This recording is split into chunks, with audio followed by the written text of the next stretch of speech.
If we find with numeracy that if students are in the lower bands in years 3 and 5, they fall further behind as they progress through schooling.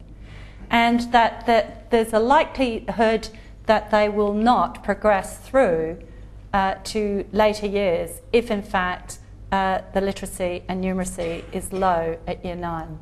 So what I'm trying to do is give you an example of how you might start to describe the performance of your school, because in doing so you're signalling where you need to improve as a whole school, and then teachers can see this is my part, this is my role in doing this.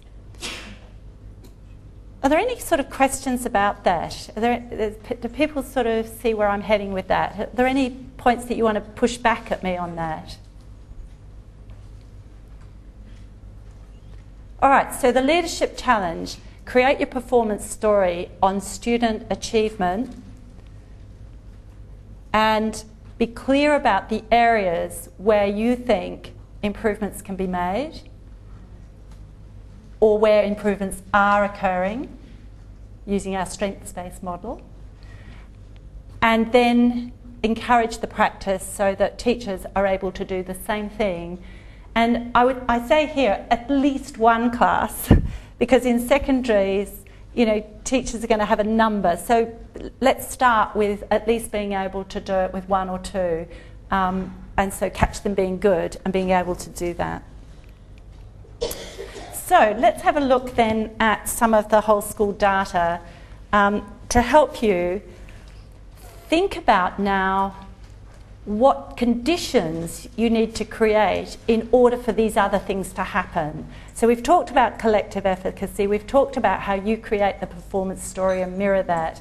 Now let's talk about how you might create the conditions, and indeed how you know whether you've got the right conditions or the optimal conditions at this current point.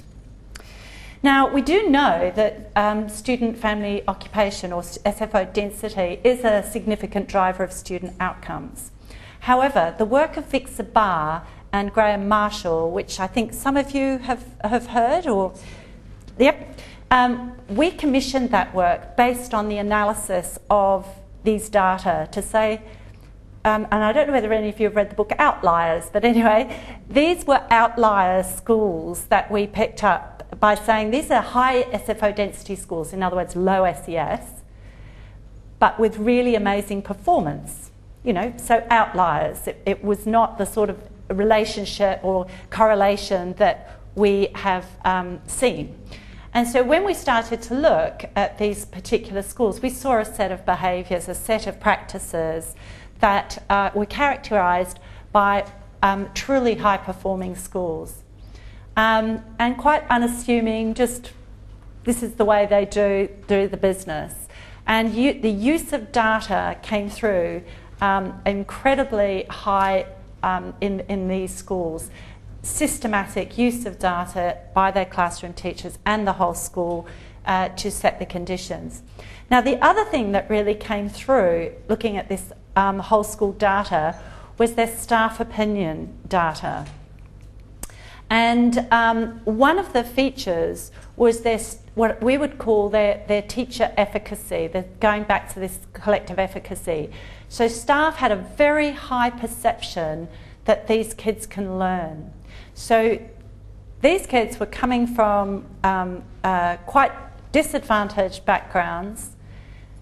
The teachers had a very high perception of their motivation to learn, and in fact their ability to influence that learning. So this is kind of where we have the evidence to say this is a critical indicator for us to look at, and I want to reflect on that.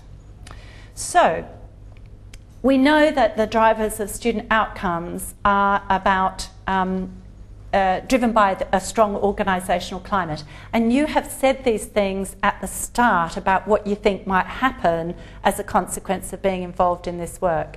So goal congruence is a really big indicator here for us in looking at whether we've got the conditions right. So that would be an indicator as you look at your staff opinion to say, well, where are we now and how are we tracking on that? Staff morale is more an outcome. You'll see that improve as some of the other things improve. Professional interaction, role clarity, and feedback. So they're sort of key indicators that you need to be looking at to say, have we got the organisational climate to be supporting this kind of work?